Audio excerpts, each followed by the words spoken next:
I had a very beautiful message from my higher self that said, be with what's here because that is going to be, this is a moment to catalyze into something greater. So the trauma, as you said, is there for you, just like everything is there for you to grow from it, to heal from it, to rise above from it, and to make something great out of it.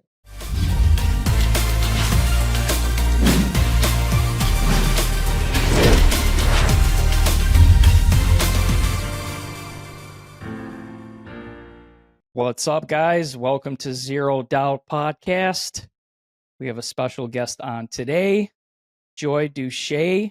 Thank you so much for coming onto the podcast and sharing about you and what you do and your story because it's just, I know for sure it's going to help someone, if not many people out there. So thank you so much for coming on.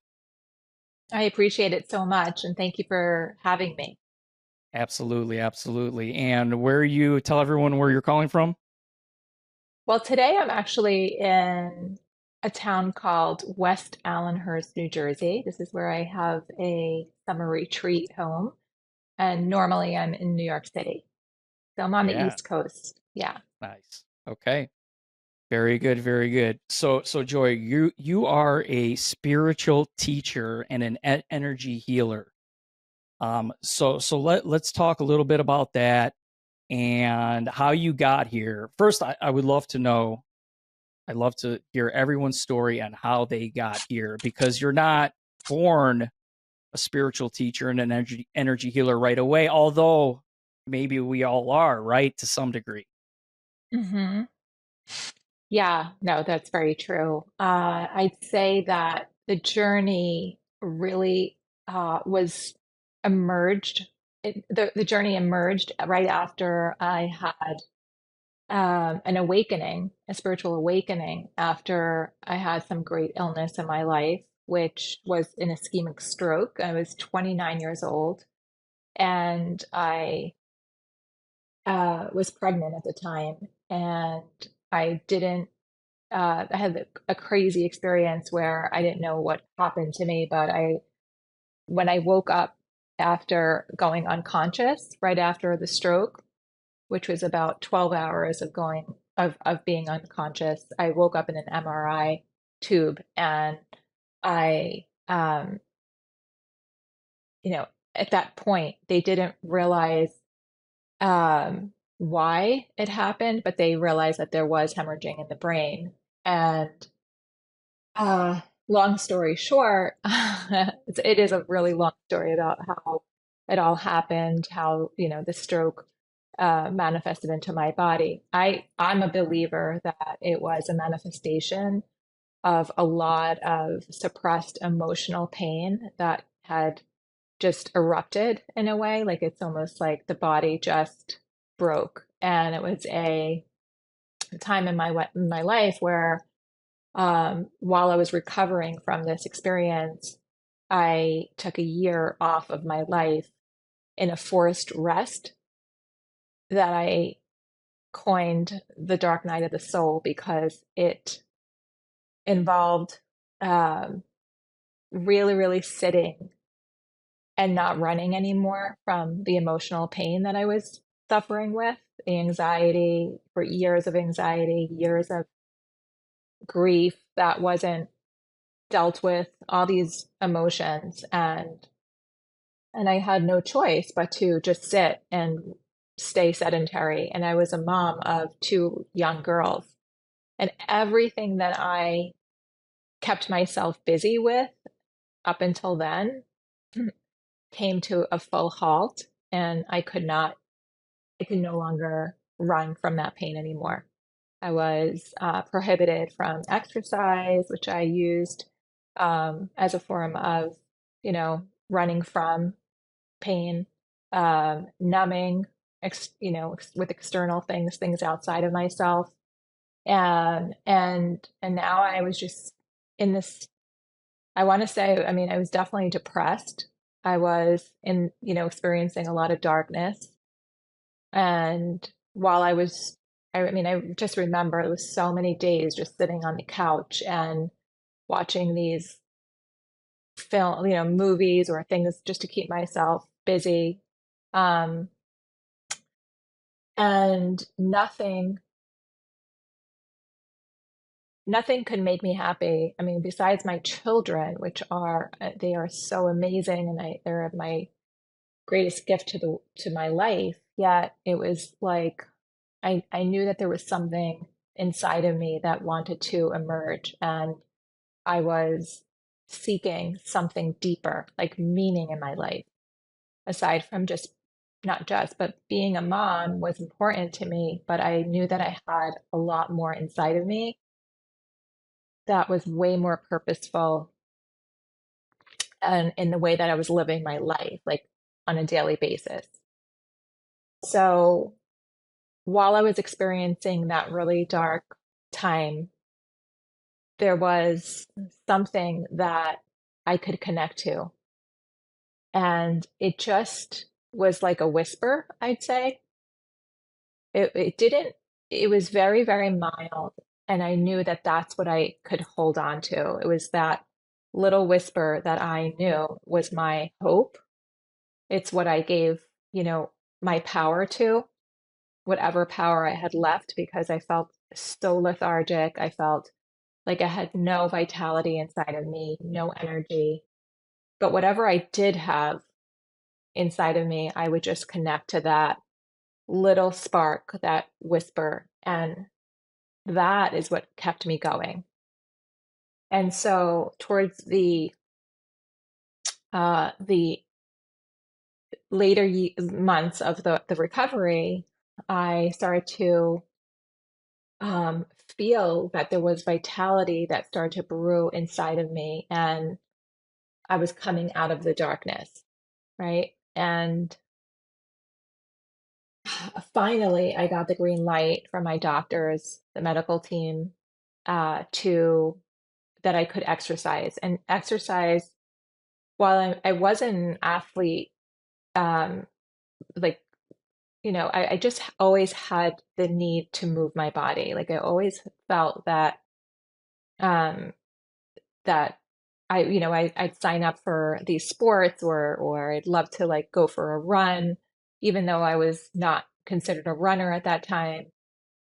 So it was really hard to stay sedentary and not exercise. And when the doctor said that I could start moving my body, I went to the local gym near my house and I started running on the treadmill. And I could run up to usually, I mean, I finally got up to like 6 miles. And then one day I got up to 10 miles. And that day I said, I'm going to run a marathon as a reclamation of my body.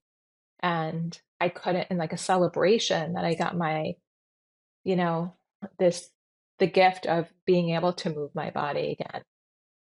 And that became the journey of this whole path. It was, I believe, like for me, running was such a spiritual practice for me. It was where I could feel my spirit moving with my physical body. And I could feel that connection that was just so beautiful to me. It was like the time that I got to be quiet with where everything else outside of my life was so noisy. This was a time where I can be quiet, where I can really hear my body, I can hear my soul, and they were just communicating through this movement. It's really hard to explain unless you've experienced this yourself as a runner, and I know that there are some people out there that have. Um, but I Every learned runner, how to, yeah, no, I don't know about every runner. a lot though. I've, That's yeah. yeah, I learned, no, it was really like, I know a lot of my running friends like to run in groups or they like to run with each other. I've always been a solo runner because it's such a holistic and spiritual practice for me where I can finally be alone with my body and my soul and listen to my my soul speaking to me.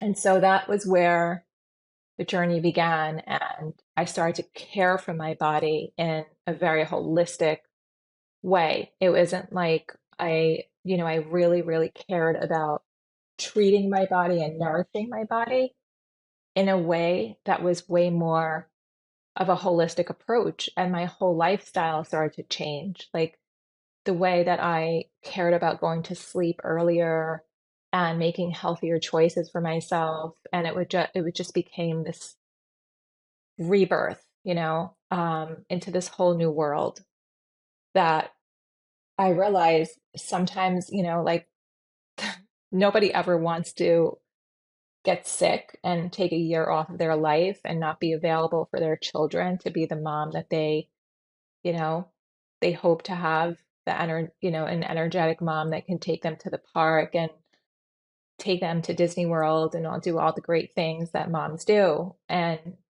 that was really hard for me too. Yet I believe and I know that every single experience in my life was meant to happen for me because after that experience, it was like being reborn again and feeling this amazing whole new world that emerged from that experience. Yeah, no, that's beautiful. So the body gave you a message to sit for a year, and so that's when you first picked up the voice because you were like still enough, Exactly. or I was just like nothing did it for me. Like I could say, oh, I was watching these movies and like flicking the channels, and it was like nothing here is making me happy anymore. Like nothing is adding value to my life anymore. Where like I could dig so deep and ask the question, and it was like this feels like I have to go way deeper underneath the surface and connect to my soul. And that was where I connected to my own spirit and knew that I was on this spiritual path now. Like I was not living a linear life anymore. I was living a multidimensional life. wow. I mean, listen to how beautiful that is. I mean, again, the body gave you a message here, like you're not connected to your higher self. You're not connected spiritually. This is why you are sick. There's a disconnect. And because during that time you had to sit in pretty much stillness and aloneness and away from society, all you had were your girls. You were able to pick up on that voice saying that what you're doing is not aligned, so you need change. Then when you were healthy enough to start moving around right away in running, you were able to tap into your spirit, Hmm. right? Yeah. Absolutely. So I had a very similar experience too. I went through a process right before actually the pandemic, where I kind of was sitting with myself for a period, and stuff came up from childhood, and then right after that, I started running, Mm. and I love it now, and I'm the same way. I run without headphones 90% of the time now, around a lake in nature, with my breathing and with that voice, which gets louder and louder, and it becomes more you, right? You could find yourself through running. You Yeah. can, if you're able to let go of the noise outside of yourself, you can really find yourself through that beautiful solace of being with yourself through running. Hmm. Absolutely. Okay, so how many years ago was this when you started this whole running thing and connected? Yeah, so it was probably about 22 years ago. 22 years ago. Yeah. Okay. So what along any other big transformative moments that have happened to you? Oh, for sure. So I think, that was the big catalyst onto this path that I allowed myself to immerse in all the things that were, first holistic, it was a gradual, kind of uh, experience, or journey, I'd say. And first it was in with the holistic experiences, and then things that were more esoteric and more spiritual. And I definitely dabbled in a lot of different things. I'd say that I want to jump to about 9 years ago, it was, I think, that I had my first breathwork session. I was receiving the breath work, and I had no idea what this form of breath work was. I was going through a little bit of a midlife type of experience, where again, like, it was another, I feel like we go through different awakenings. And I had just started meditating with TM, which is transcendental meditation. I was meditating twice a day for 20 minutes, and that woke something up inside of me that I really, had this radical uh, inner shift. And so I went to California. I designed on a self-designed retreat for myself, and wanted to try these different modalities for healing for myself. And I saw somewhere on a course that I was on, like an online course, that there was this facilitator, and she was offering this form of breath work in her home back in California in Echo Park. So I went to her home, such a sweet, beautiful little minimal house. And I was lying on the ground, and the next thing I know, I was totally blown out of the world that we live in, like the physical realm. I was transported into a very different dimension. And that was where I was reunited with my brother, who had died 9 years before I had the stroke. And his death was a very traumatic event in my life, probably the most traumatic that I suffered with for so many years, like the pain, the grief, the sadness, the missing him. It was, you know, the hardest thing that I ever experienced. Um, and I just stuffed all those emotions in for such a long time. And here now in this breathwork experience, I'm lying on the ground. I cannot feel my body. I don't know what is happening. All I know is I am in this magnificent field of lilacs. We had a lilac tree in our backyard in Brooklyn, where I grew up, and had a lot of time playing with my brother, who was only 11 months older than I was. And so it was just this reunion of the most pure love that I've ever felt. And I just was having an incredibly cathartic experience while I was reunited with him. It was really, really hard to come out of that breathwork session. But Michelle Diavella, she is a wonderful facilitator of breathwork, was so beautiful in how she cared for me. And I spent the rest of the weekend trying to recover from that. And yet I had a marathon to run on Sunday, and that was Friday. So I ran the LA marathon, but it was a completely different experience than I thought it would be because of the breath work. And I would say that that really, really was the most transformative healing that I had, because it was like not like, it definitely healed the pain and the grief that I suffered with Jackie's loss, you know? Um, and I know people experience this through plant medicine, through different journeys that they go on. Um, and it was remarkable to have that in one session of breath work. So then I started to have these weekly sessions with Michelle for about 6 months. I think. I'm not sure how long. And then I knew that I had to bring it into my own practice. And that's what I facilitate with today. It's one of the modalities that I facilitate with that is the most potent of for traumatic healing, especially. Okay, amazing. I want to learn more about this breath work Hmm. because wow, that's awesome. Like the main thing that you didn't know how to solve in your life and release and heal from the breath work took your consciousness there Hmm. so you can do it, right?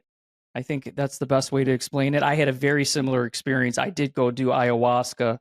The first time I did it, I experienced pure love, which is a gift that's the first thing that I got from it, kind of like what you felt, but not even like kind of love, like love. It's like the deepest love, like when it is your Hmm. brother or like the one person in your life who you truly, would give everything for. And then the second time I went, so my wife died from cancer 2 years ago. I'm so sorry.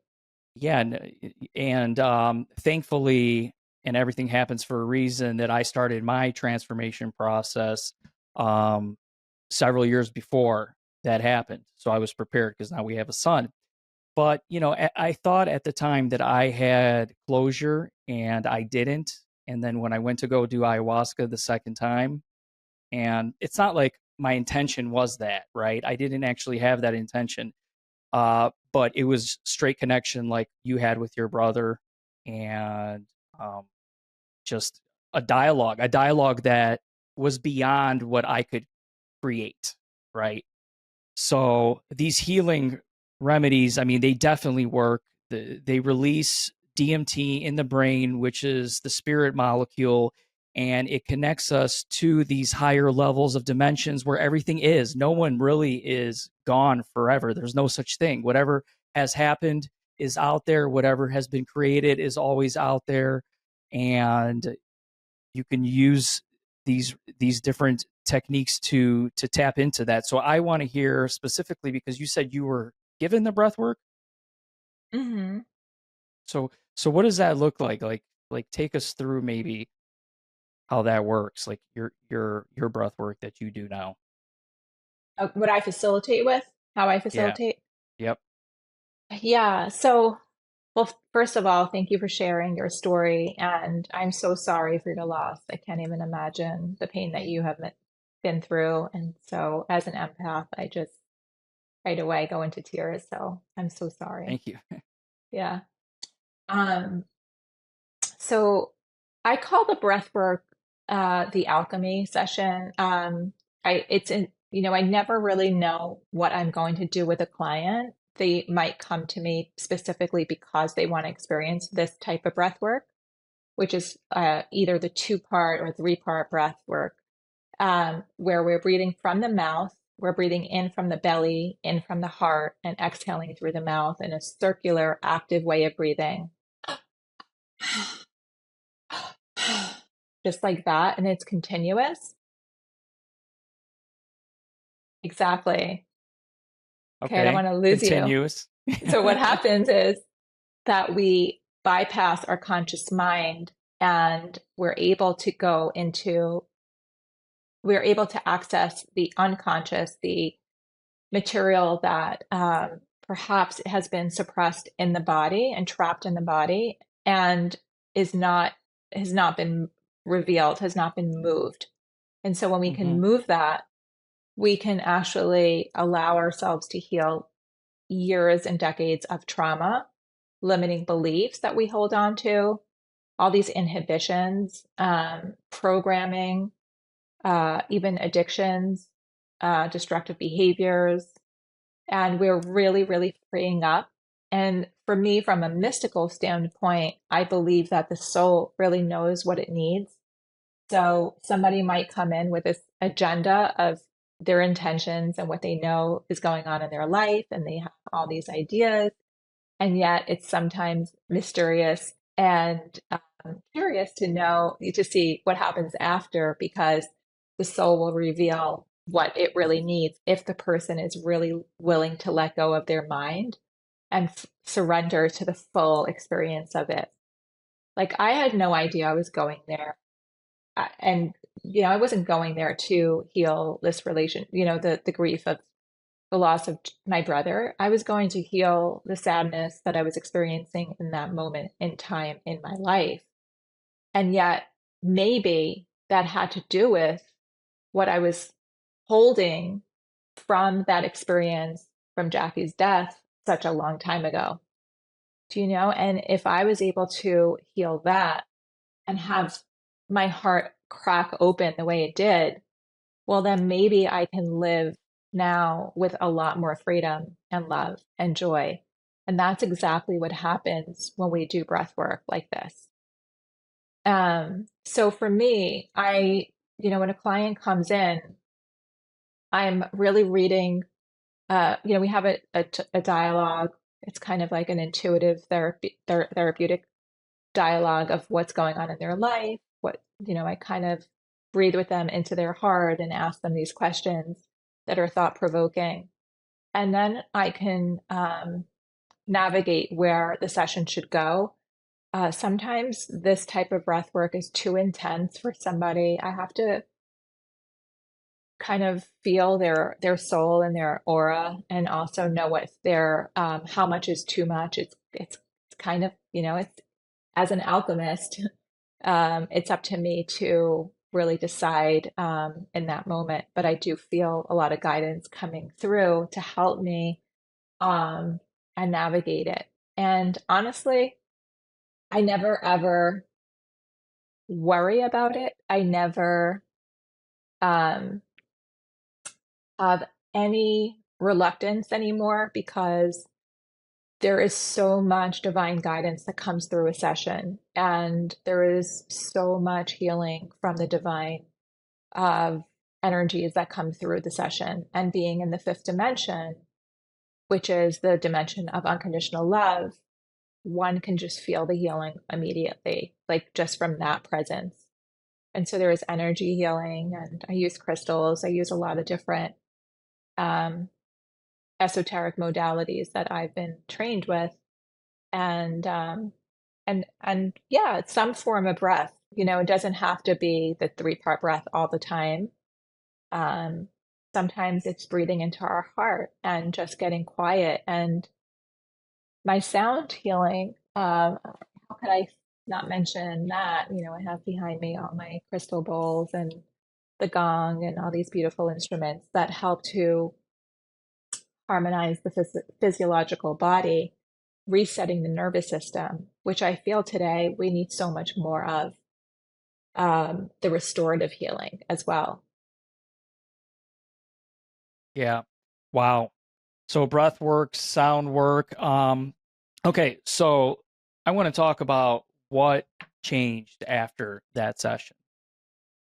Because you said it was one of your, with your brother. Like what Yeah. changed in your body, in your mind, in your relationships, in your environment? Like what happened after that? Mm. I want to say the first word that comes to me, it's like I felt so much more freedom in my life. Like I felt like I suffered with PTSD after he passed away, because I felt that I had left him and he was my love. So the story is that it was a month after I got married and left the house that he died, and I felt an immense amount of guilt, and felt like if I was there, I could have saved him, or. So it really played into my life a lot, and a lot of my relationships, and it held me back. And I also had a very hard time leaving travel. I had just had so much PTSD around travel, um, and around leaving my children. That was just, it would cripple me. So now I felt this immense amount of freedom. Like Jackie was saying to me, it's okay. I'm with you all the time. You don't never have to worry. It wasn't, I'm in a better place. And you can live your life. And so that's really how things changed for me. And, you know, one thing led to another, and I started facilitating more and more of these sessions. And I'd say that this might sound weird, but I think that Jackie really gave me the gift of healing. He is such an angel. I actually was coming here to my second home, and I was about to leave, and I went to my mantle and I grabbed this photo that I keep by my bed.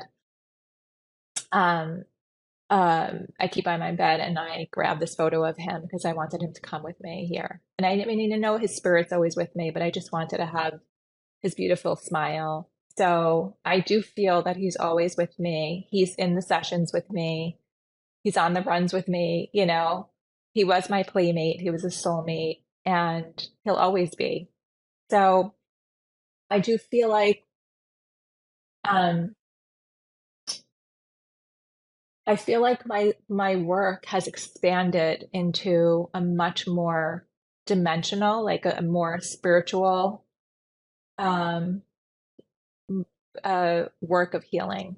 And when you can tap into that, like really, when that is everything, because I mean, just take a walk outside and experience nature, and then really breathe into that nature, and then realize that you're one with that nature for a reason. Like you could start to feel God, the divine in everything when you tap into that. And that's pure consciousness. That's love consciousness. That's like the love consciousness that you were talking about. That is not transactional love. It's not, it's beautiful, and it's a beautiful way to live. And if I can transmit that through these sessions and people can feel that essence of pure divine love, I think that can really heal everything. Yeah, absolutely. Wow, that's beautiful. That's a beautiful story.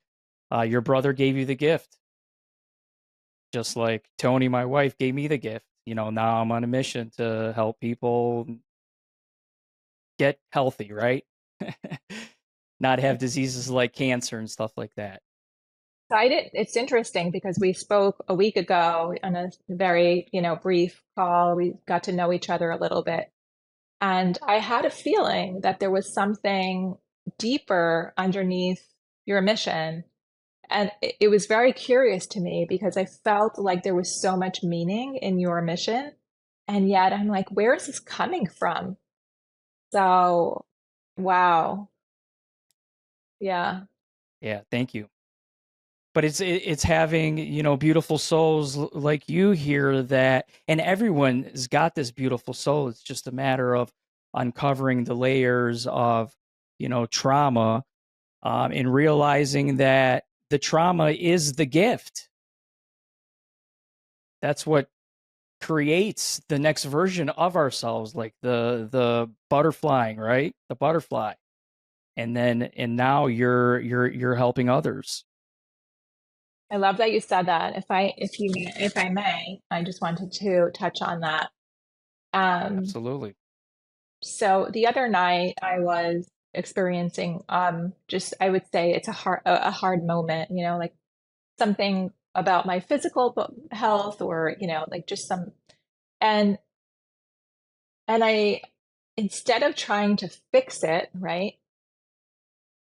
I had a very beautiful message from my higher self that said, be with what's here, because this is a moment to catalyze into something greater. So the trauma, as you said, is there for you, just like everything is there for you to grow from it, to heal from it, to rise above from it, and to make something great out of it. Absolutely. Yes. I mean, there are no bad days. If you're having a bad day and you sit and you process it, I promise you're going to wake up tomorrow feeling awesome. Mhm. So I want to talk about what are some practical tips that you would give someone who's listening to this podcast, but really is still maybe not aligned, or something is off, or they can't seem to lose weight, something's going on. What are some practical tips? I know breath work is going to be one of them, but what would you give them? Okay, well, typically I have a methodology that I work with. It's an integrative life system. It's a two-tiered life system. The first tier has to do with how we live day to day, how we breathe, move, think. Think has to do with what motivates us with our life purpose, why we're here on this planet, how we sleep, how we hydrate, and how we nourish our bodies. And the outer layers have to do with our emotions and the emotion and the relationship with ourself, which has to do with knowing our core values, setting healthy boundaries for ourselves, self-love, living authentically, and living intentionally, and also having a daily practice. So for someone that's feeling really stuck, I think that it's important for them to reevaluate how they're living their life and to look at the harmony wheel of the joyful approach integrative life system and assess, wait a second, am I getting, adequate sleep? Am I taking care of my body? What kind of food am I eating? Am I connected to something that adds meaning to my life? Am I setting healthy boundaries for myself? Am I working on self-love? How do I speak to myself?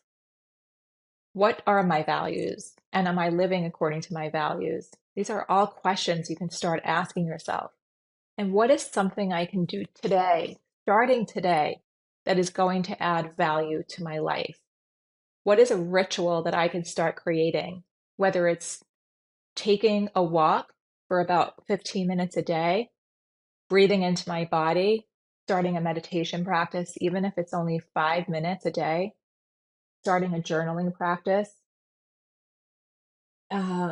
taking a walk in nature and just silencing my phone and not, unplugging from all the noise that distracts me, practicing kindness, even just trying to, remind yourself to be kinder is such a beautiful practice that can add value to your life. There are so many things that we can do to better our lives. Yet we have to start, you have to start somewhere and take small baby steps. And you see that if you try to make these healthier choices for yourself, it becomes like this ripple effect where it becomes contagious. Like I felt so good saying no to that, third glass of wine. And I feel a little, I feel better when I felt better when I woke up this morning. Therefore, I think I'm going to try this new meditation practice or something like that.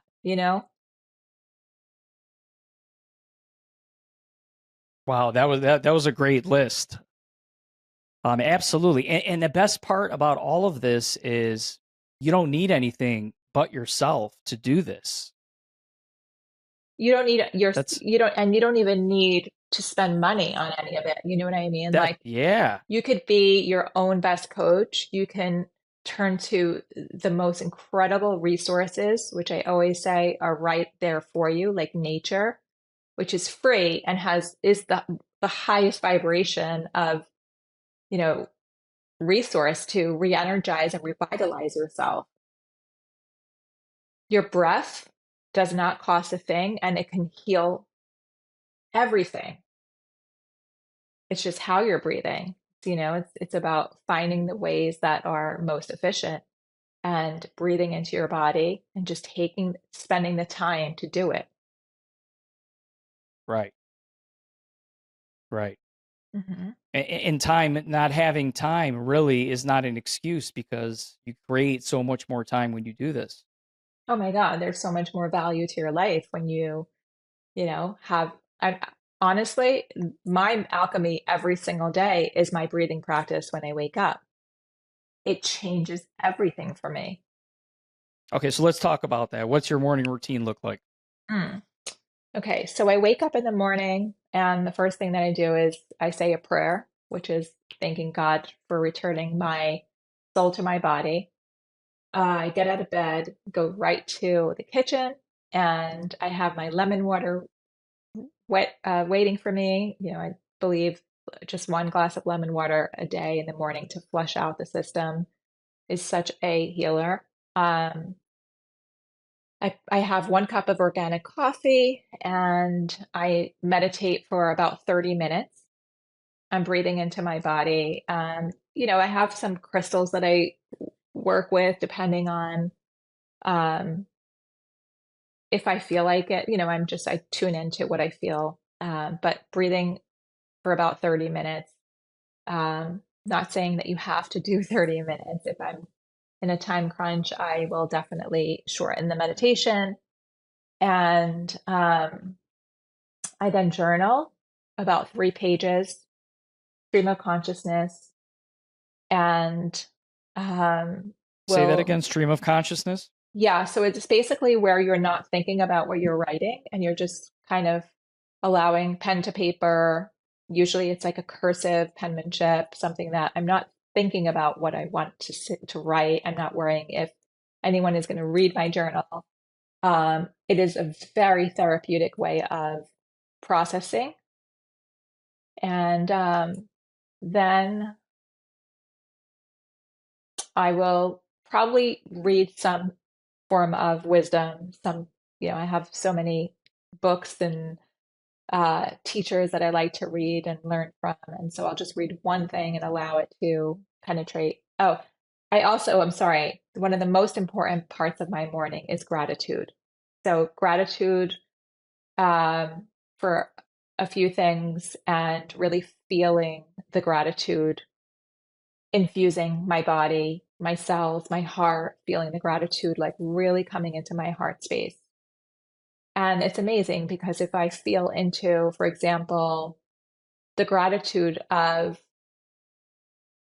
the play date that I had with my grandchild yesterday, the day before, it's like an automatic smile. My whole body is smiling. So just thinking about an exchange with a great friend or I don't know, just the simplicity of walking in the park yesterday and how beautiful it felt. It just really, really allows you to have the sensory experience of the gratitude medicine that infuses your body. Hmm. Oh yeah, gratitude is the king. And you do this when you first wake up, or Yeah, like before while you're drinking the water, right? yeah. Well, no, I do it in my in my bed. I like to right away start with the gratitude. Right away. Start with gratitude. Wow. Yeah. And again, I don't think that cost anything last time I checked, right? Nope. Again, another freebie. Freebie. Yeah. I mean, if you think about it, like logically, it works because right away your mind is set the right way. Like, look at all the things I have. First of all, I'm alive and I can get out of bed and I can choose water. I can do coffee. I could go for a walk. I can sit there and not do anything. Like, look at all these options I'm given, right? Like, life is here for me, right? And then all the people that love me and I love and so on. And the list is obviously pretty much endless. Absolutely. And I say this, I heard this somewhere and I've researched with neuroscience that the brain, we're very subject to the negative bias, like what's not going right? What do I have to fix today? What are the problems in my life? Lack mindset, and and it takes apparently 7 positives to uh, override a negative thought. So this is why the practice of gratitude is also a form of neuroplasticity, of we're changing the wiring of our brain and how we orient. So when you're someone that practices gratitude on a daily basis, you'll see that you become more inclined to notice the things that you are grateful for throughout your day. Didn't hear about the 7 positives, but that is a lot of positives that need to be said, because I don't know if you know, there was like a study done, and I use the stat all the time. Like, I think this was like right before the pandemic. Harvard did a study of how many of our, on average, 70,000 thoughts are negative, and it was like 75%. It's crazy. Yeah. So this was before the pandemic. So this is why it's so important to practice gratitude and a positive mindset to rewire your brain. And then when you do that, you actually get the gift of synchronizations and things just working out in your favor, and your intuition is better. You're just better. You're just more in tuned with the whole versus living in this dark, negative, thick fog, right? Totally. And, I always say where you place your attention, where you place your energy is where, is it, wait, where you place your attention is where energy follows. Sorry. So if you're constantly thinking about what's not working, this is now we're talking about manifestation. What the universe hears is like you're never happy. So it's where you attract negativity too. So this is why, I have a word that I use if I have a negative thought, or if my focus is on something negative, I'll just say cancel right away. It's like cancel. Mm. Mm-mm. We're not going there. Cancel. Like it's a constant block to a negative thought. And so now I'm not polluting my energy with a negative concept. Yeah, that's great. Just puts like the brakes on. Exactly. Like, oh wait, why am I in this like 3-minute negative mindset? Cancel that. Yep. So the more that you Just practice it, the more that your brain gets used to it, and that you can, change the hard wiring. hmm And it's also connected because meditation allows you to bring awareness to those thoughts. You're like sitting there and you're like, okay, thinking this, thinking this, thinking this, versus just unconsciously waking up and doing the next thing, next thing. You don't even know what you're thinking, honestly. Is it negative or is it positive? Exactly. And the journaling. Oh, journaling is my favorite. They're all my favorite. It's Yeah, they're all, and I you love know them all. why they're the favorite? Because they're all so free. Yeah.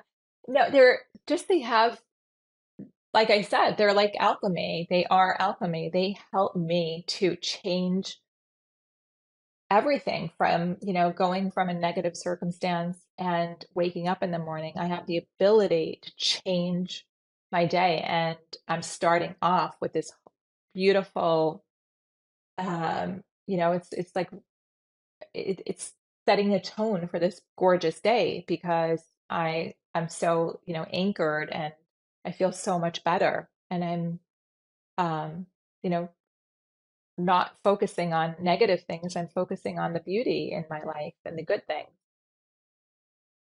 Absolutely. Alchemy, create your reality, your day. Okay, Joy. So how do I schedule one of these breathing? You do them online, right? So I do in person in New York, um, and they're also virtuals. Yeah, you could do them online or in person. Gotcha. And Mhm. how would I go about scheduling? Oh, okay. Or if anyone So listening, yes. So online, my website is thejoyfulapproach.com, and you could go under offerings and book an alchemy session. Just make sure to book a virtual or an in person if you're in New York. Um, and yeah, that's how you schedule with me. I'm also on Instagram, and you can link it to my bio and book through there as well. and what's your Instagram? It's the joyful Same. approach. Yeah. Okay, great. Well, thank you so much for coming on. A lot of gold nuggets, a lot of great tips, and just again, your story is amazing.